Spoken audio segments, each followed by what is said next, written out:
It is Drew, and I am live today with some special guests. But before I introduce you to my special guest, I'm gonna whip up a little bit of energy because I've been fasting for the last 21 days, and today is the end of our fast, but we don't end until 6 o'clock, right? So I'm gonna show you guys real quick one of my smoothie recipes that I make up, um, during the fast or just anytime during the process when I'm trying to abstain from, all those foods that we actually love to eat, right?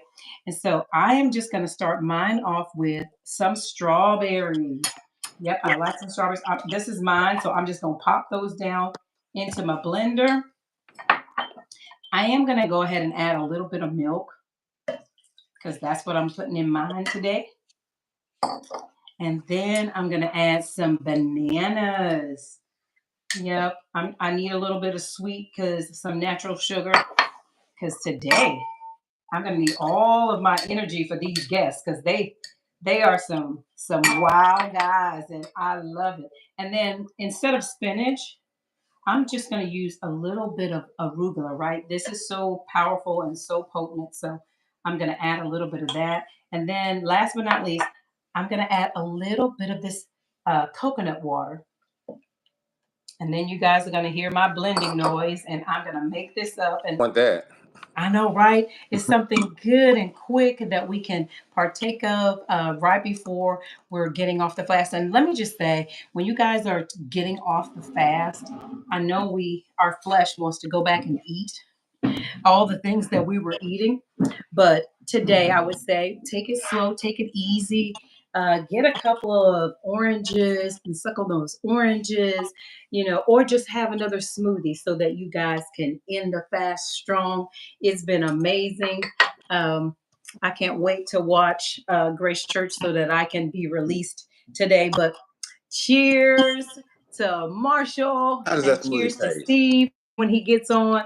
So, guys, let me get ready to introduce to you this amazing, I'm calling him a young man today. I'm going to let him be Thank you. young. Thank you. This amazing young man, I have known him for well over 30 years. He Yes. has poured into my Yes.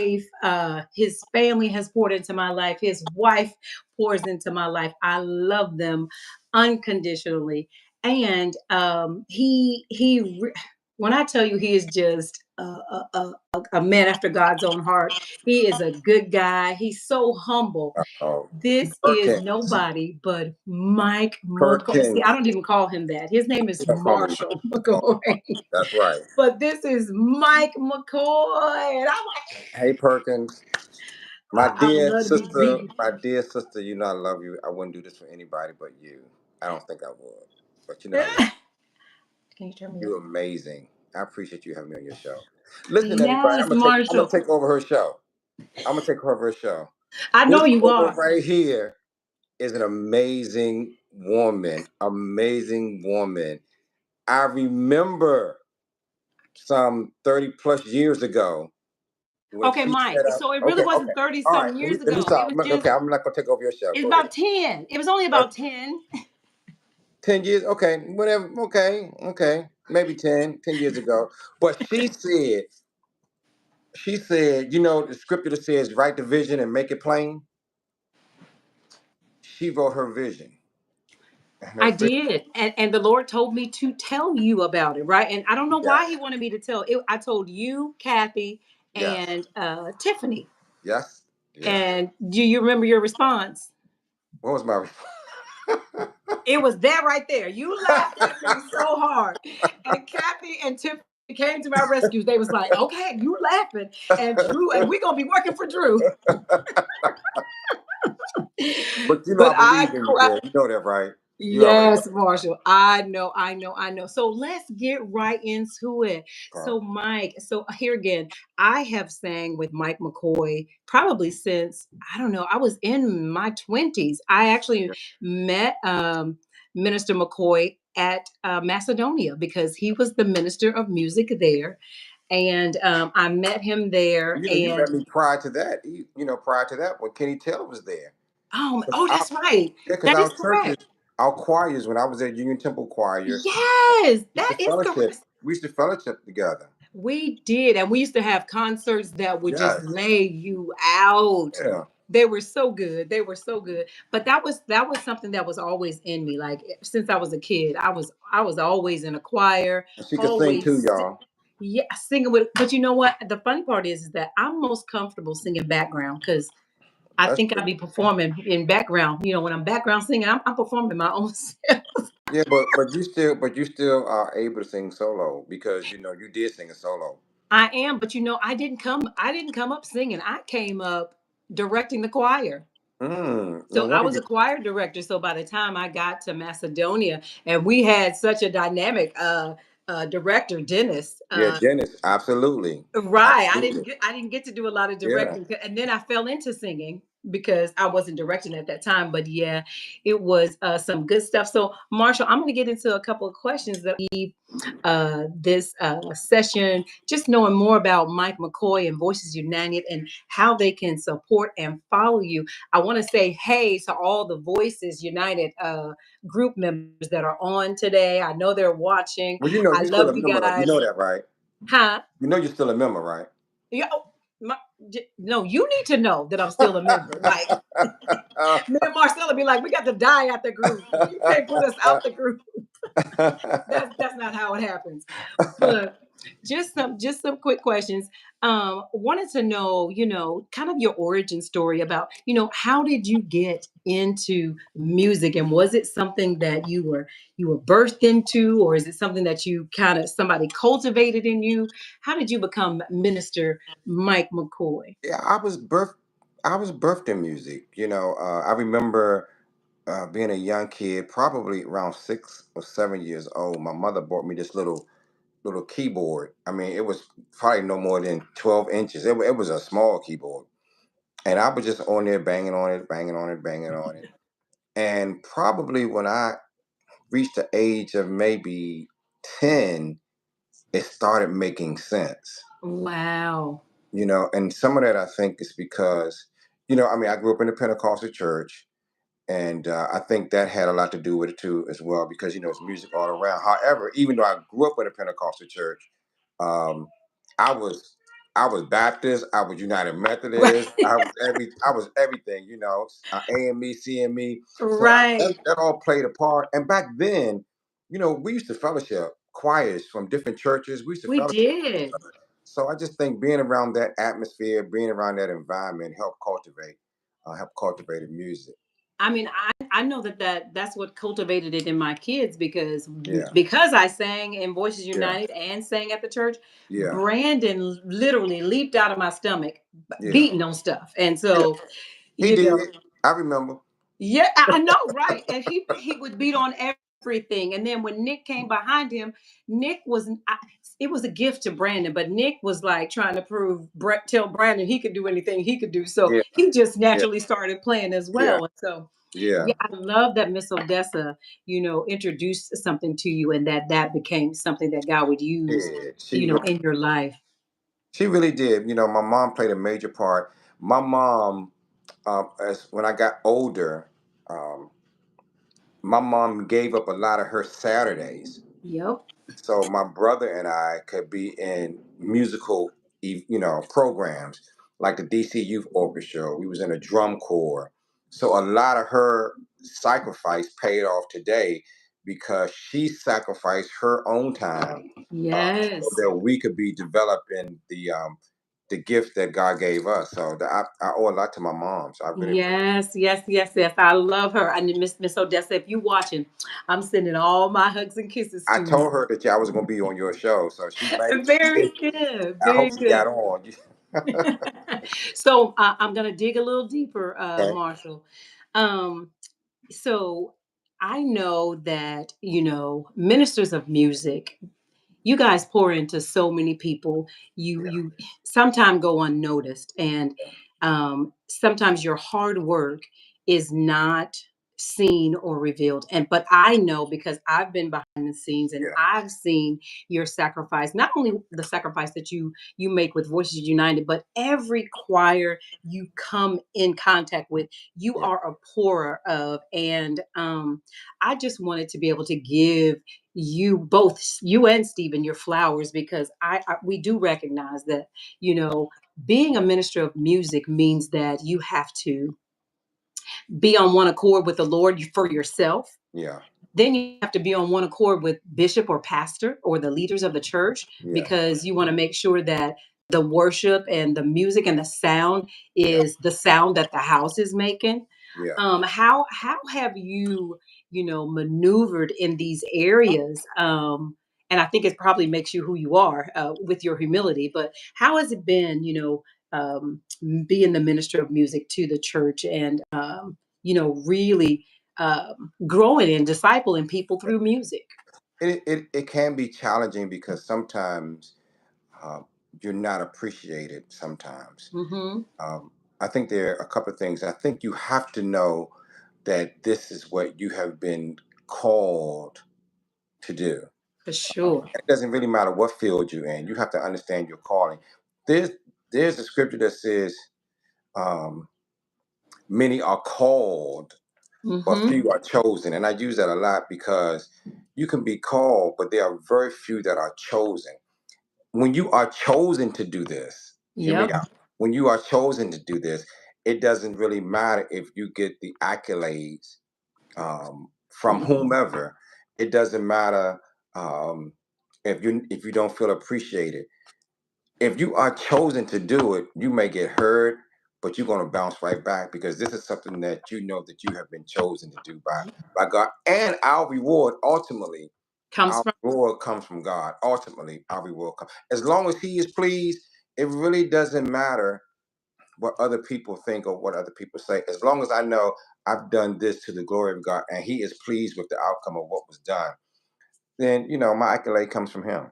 It is that that's so good, and that's so true. It's funny because I remember, Yeah. I remember when we were at rehearsal at Macedonia one time, and I don't know if a lot of people came in late I hope or my if we were memory don't. I talking don't during remember. I don't rehearsal. remember. Okay. Now, my our church was in Arlington, and Mike lived in Maryland. Mike left us at the church, went home, and was like, "Oh, they're not ready for rehearsal, so I'm not gonna spend my time here." He was gone, and we were like, "So where did he go?" He went home. He went home. I'm telling you, we laughed about that thing. But next Perkins. rehearsal, oh, the people had to bring their game because they knew Minister Mike McCoy was not playing. Like, I will leave you here at this church. Perkins, those are my crazy days. I have so much maturity from then. I remember somebody telling me when I was at Union Temple, rehearsal wasn't going good. I was fussing or something at the sopranos, and I told the whole soprano section to go home. And on Sunday, we're only going to sing alto and tenor. I We can won't have no believe it. soprano. I can believe it. He wasn't taking no prisoners. We are not I playing have up in I here. have gracefully changed with age. But I don't know if Gracefully. you should have Marshall, because people like to clown. Well, the good thing about that, we can always get them back in order. You know what I mean? This is I'm, true. I'm not gonna send you home. I'm not gonna leave like I did the last time. Right. I'm just gonna stay and we're gonna work this thing out. Now you might not sing on Sunday. You might not. you know, you might not sing, but I want to say that was my days when I was kind of no Yeah, nonsense. but it is those memories that I can look back on, Yeah, and it's just so fun. It just tells you how we've grown and how we've yeah, matured in yeah. in the Lord. And so I continue to thank God for all of your growth. And one of my last questions is, I don't know if you kind of feel the same way, but it's 2025, and I kind of feel like a shifting going on, right?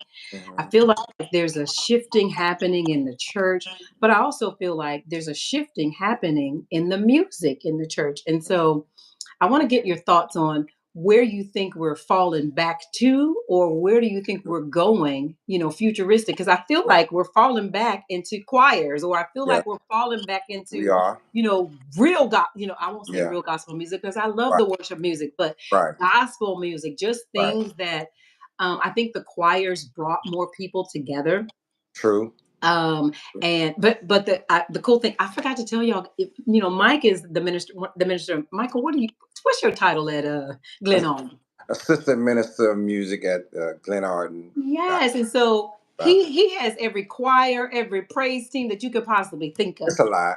that never Pretty much a lot. left when other people just went to the praise team.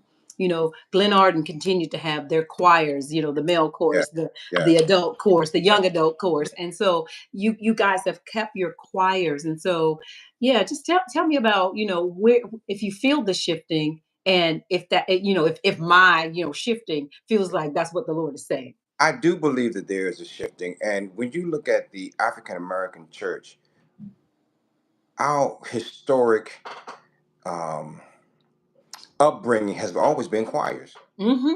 We've always had choirs. I do think um, that some of us have, how can I say it with being really nice? The CCM music was, which I love. Don't get me wrong, I love CCM music. Hmm. There's a scripture that says a false balance is an abomination to God. That I is think so there needs to good. be a balance of the two because we can have the two and it still can work. So I Correct. do believe that the choirs are really making a comeback. But one of the things I do love about this generation, and I'm sure you can see it um, on videos, this younger generation, they really seem to really have a heart for God. They really do. You know what I mean? Like when I was coming up, we probably, we had one foot in, one foot out, or whatever. You said you had one foot in.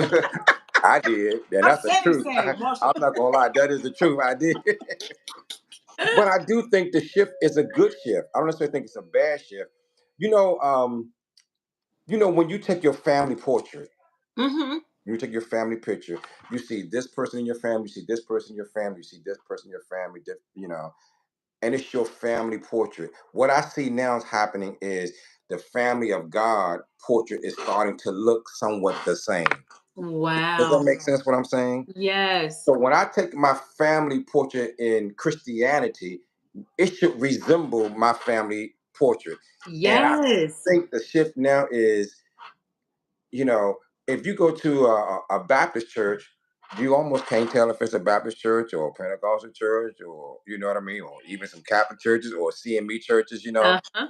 We're starting to, and it's not like we're not taking away from anybody, but the family picture is starting to be the same, if that makes sense. That is good. That is good. And so we're starting to look more Christ-like. Yes, Hmm. that's a better way to put it. Yes, ma'am. As we should. As we should. But As we should. Perkins, but let me say this though. Let me say this. Let me say this to you. I am so proud of you. Thank you, You Marshall. already know you're one of my favorite. My family, Don't everybody see now, loves you. now I gotta fight the rest of Voices United, Oh, right? that's okay. They could be mad. But everybody, everybody loves you. We have been friends for years, 30 plus years. One thing I can Absolutely. say about you, you have never changed. You Mm. always been upbeat. You have this pleasant spirit. Oh, and God, and y'all, she really can sing. She really can sing. We sang this song one time about Donald Lawrence, but Jesus I come let me know. wash your feet, and I had told you leading it. you know, that was years ago. But I And want you to just start congratulate you. sweating. And when I start sweating, Mike talking about, you need to go read some scripture. Think on Uh, these things. Whatsoever is lovely. I be like, no, he didn't. but you already know how my family feels about you. You know that Yes.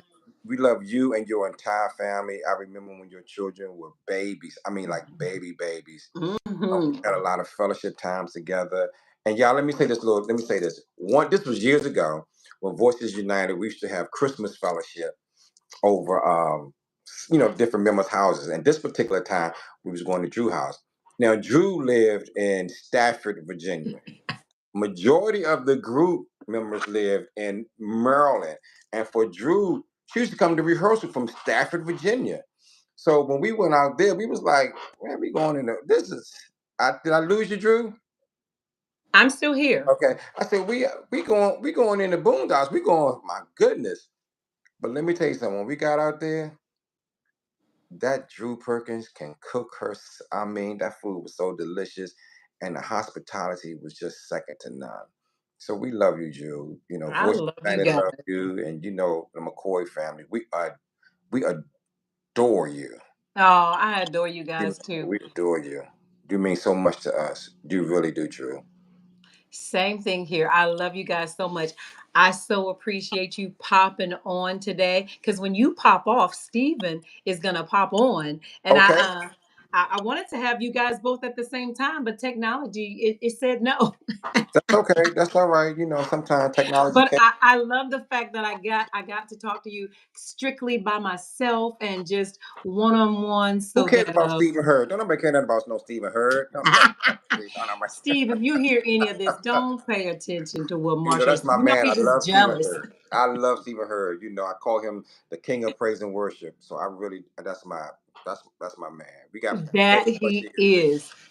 So That he is. Well, I'm getting ready to talk to the king of worship, praise and worship, and thank we you, all man. know that he just came off of an amazing recording on Yes, he did. Thursday night. Yeah, he did. So yes, yes, yes. So Marshall, I love you, Love you, hon. Love and you. I will Love you talk much. to you soon. Okay, hon, because And I gotta go see the Commanders beat the I know, Philadelphia Eagles. Okay. I know, right?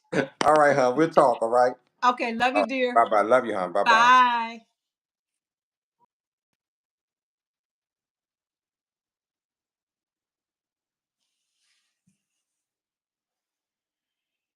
Okay, you guys. Well, that was Mike McCoy with Voices United. And now I'm waiting on my next guest, Stephen Hurd. I'm so excited to have him as well. Another amazing musician, amazing man of God. So we are getting ready to go a little higher and definitely going to be laughing.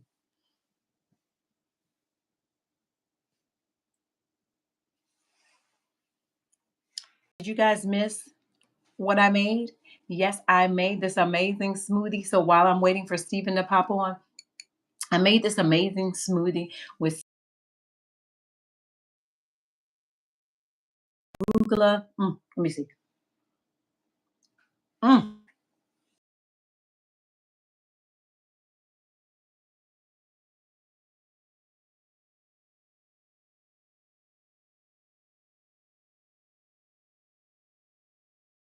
East from our fast today, which has been amazing.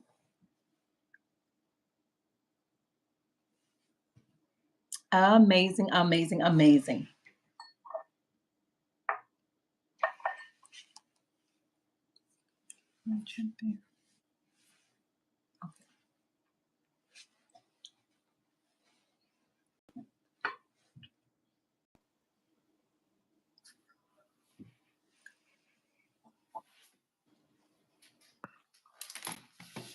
Hello.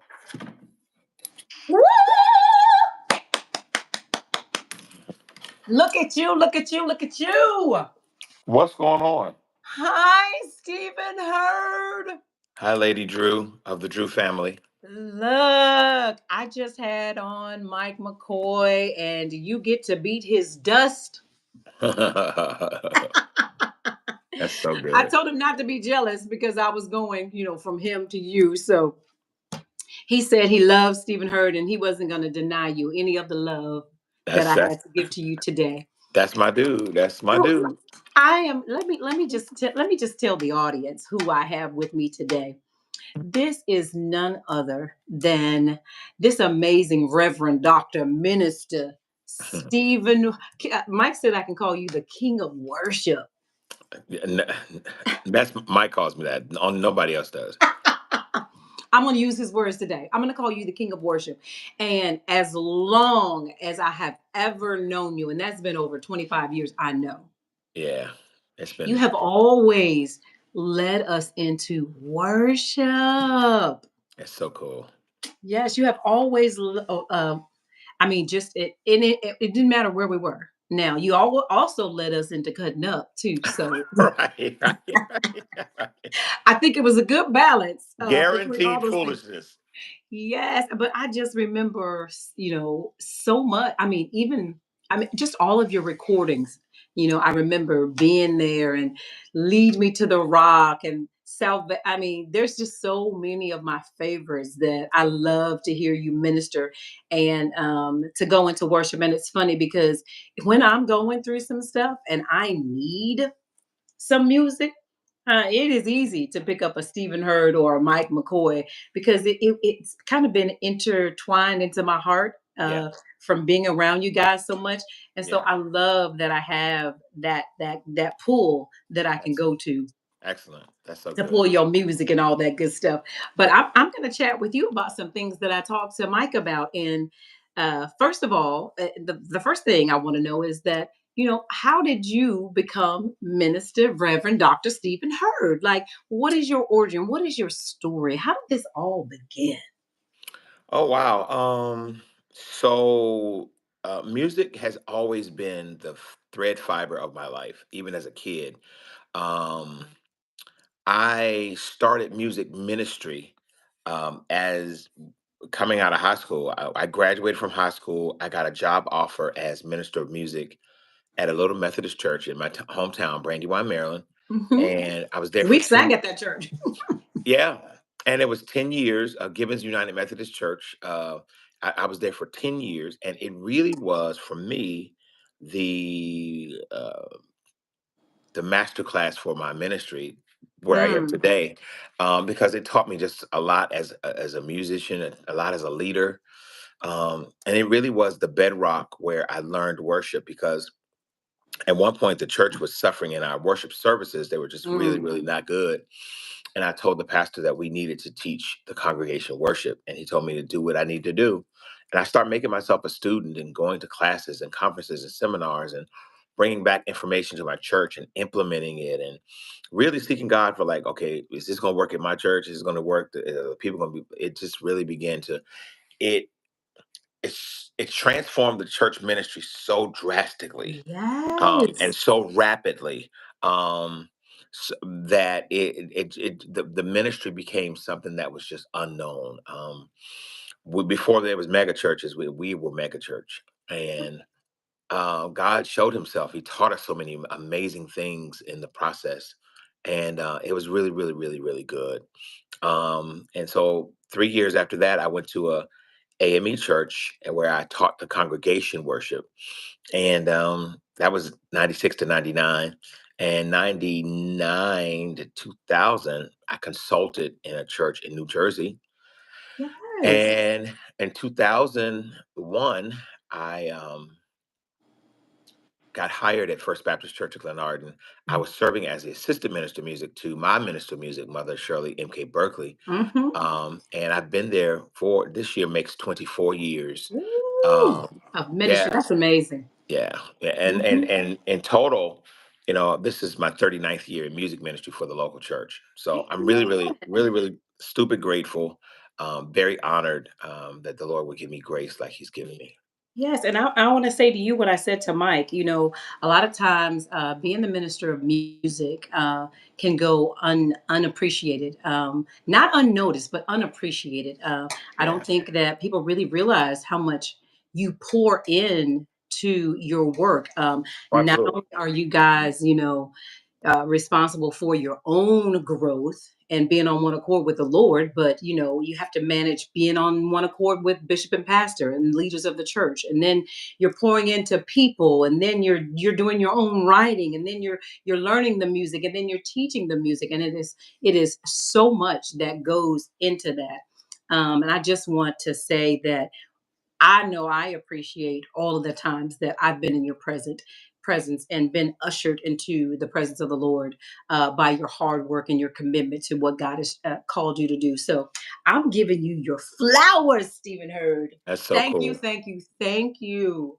Thank you. It's my privilege. It's really my honor, to be able to have served this long.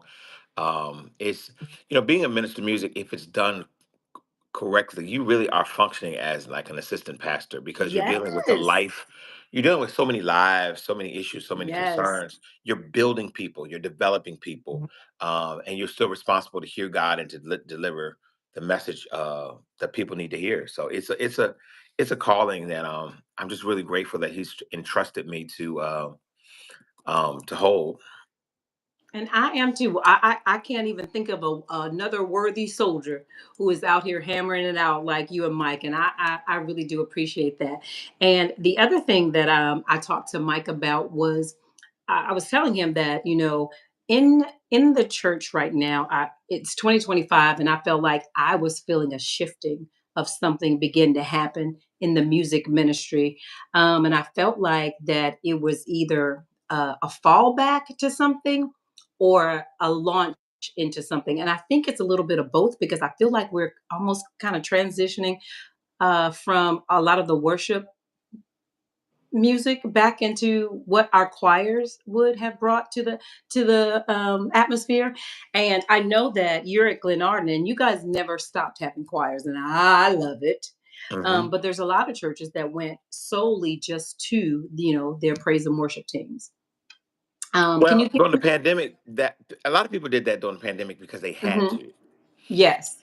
The unfortunate part about it is the pandemic brought about a new identity to the church. Hmm. And it doesn't mean that you have to stay where it was when things started opening back up. People still had some in trepidation about coming back to the local church, or Hmm. even excuses or whatever. The people didn't 100% come back, but it gave you an opportunity to rebuild. Some people didn't rebuild; they chose to stay in the Right. confines of where they are.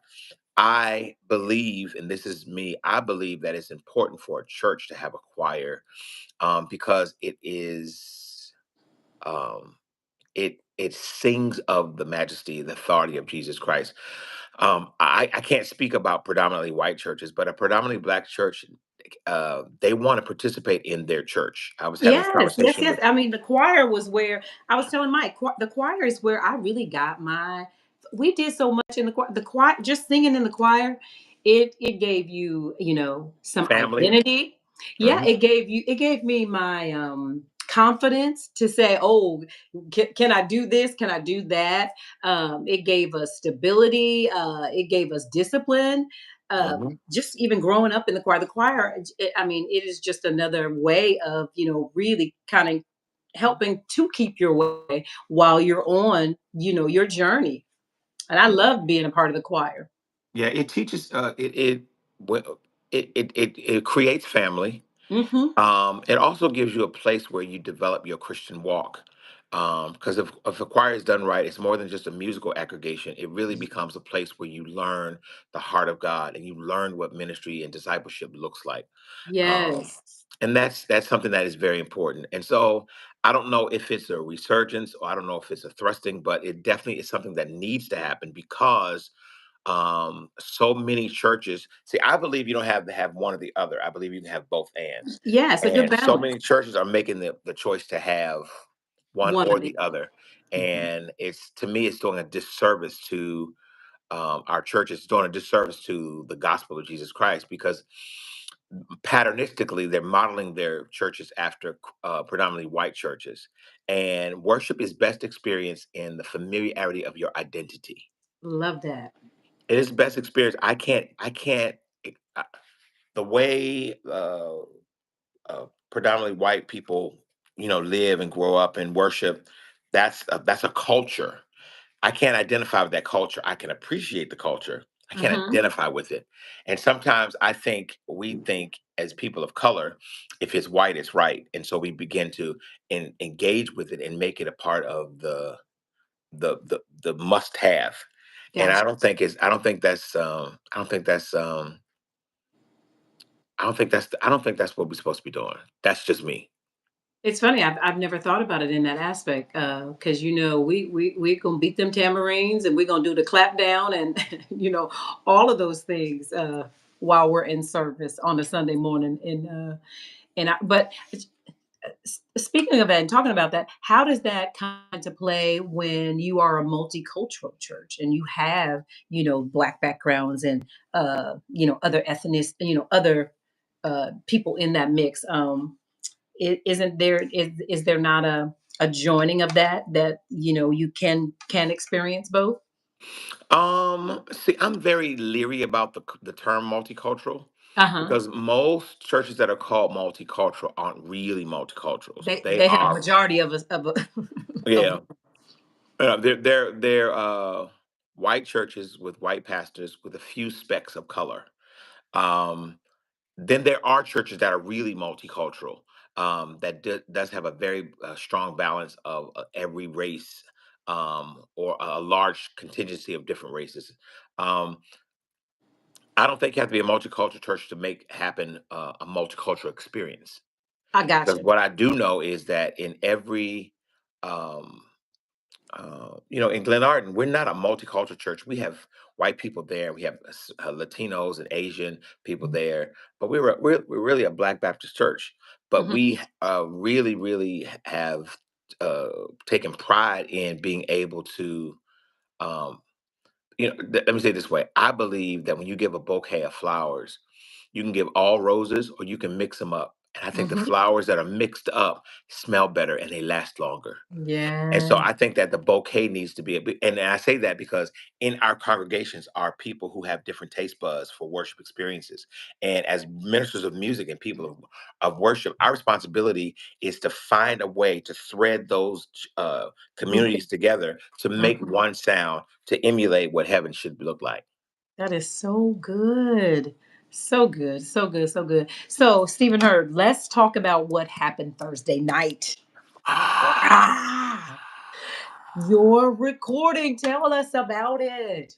So Thursday night, January 23rd, I did my seventh live worship recording entitled Songs from the Sanctuary, and it was absolutely more than I could have prayed and believed God for. It was epic. I knew it was Um, going to be. it was epic. The Lord met us. I had some amazing producers working with me. Brandon Macklin and Phil Walker and Jimmy Johnson, and I had some amazing singers, and the band was amazing. We had no drama. We had a few attempts of the enemy to distract us, but we made up our mind in the onset, that we were not going to allow distractions to be have victory over our assignment. And so everything happened.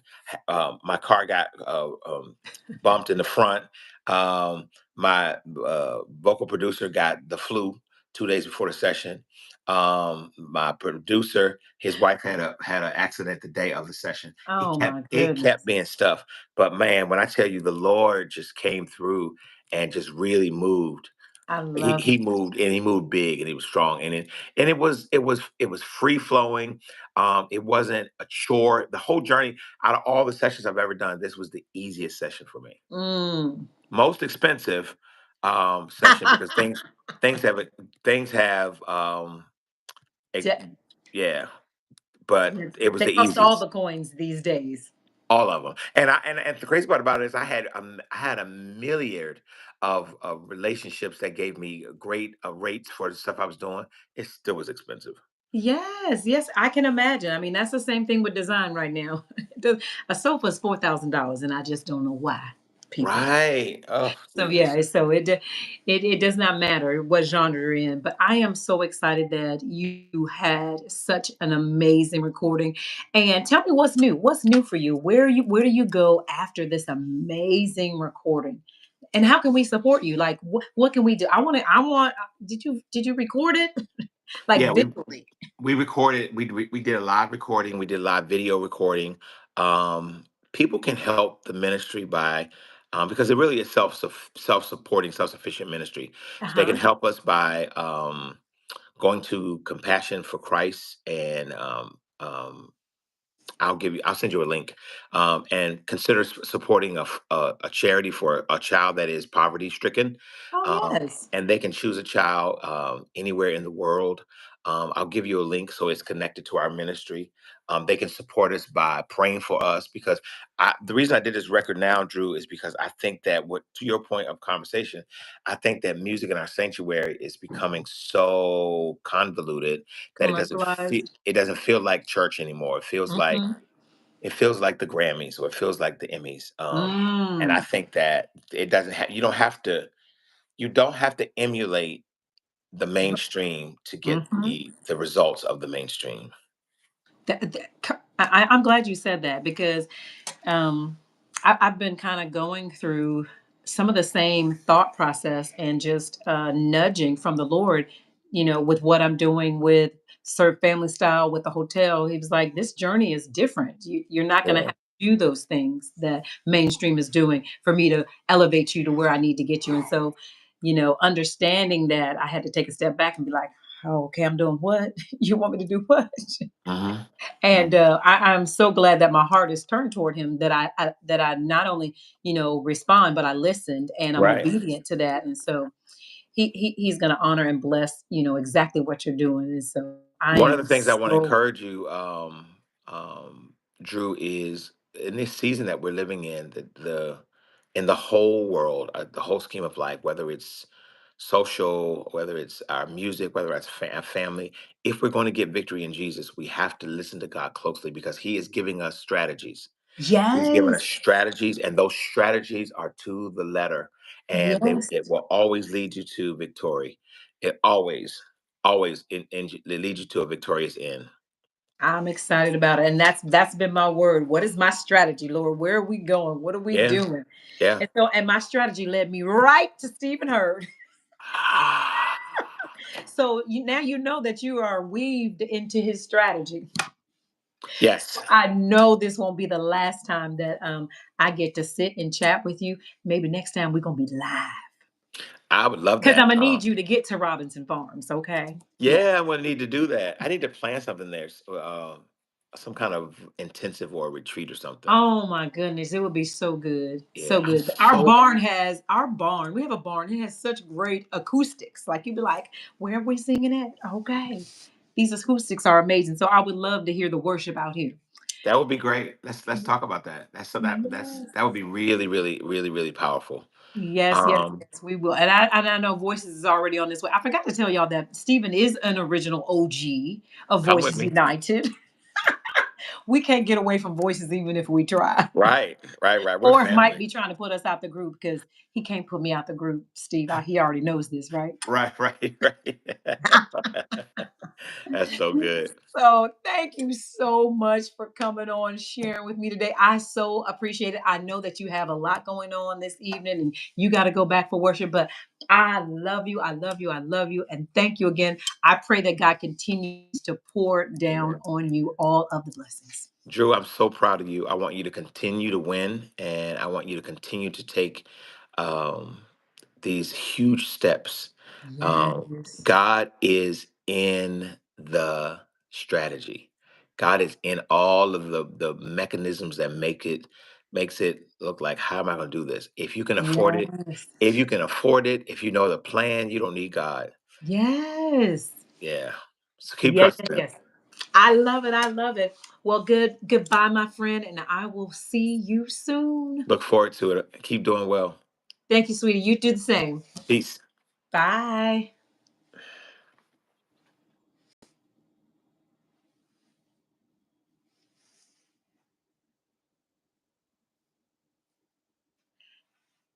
Those were some good nuggets. They dropped some good nuggets.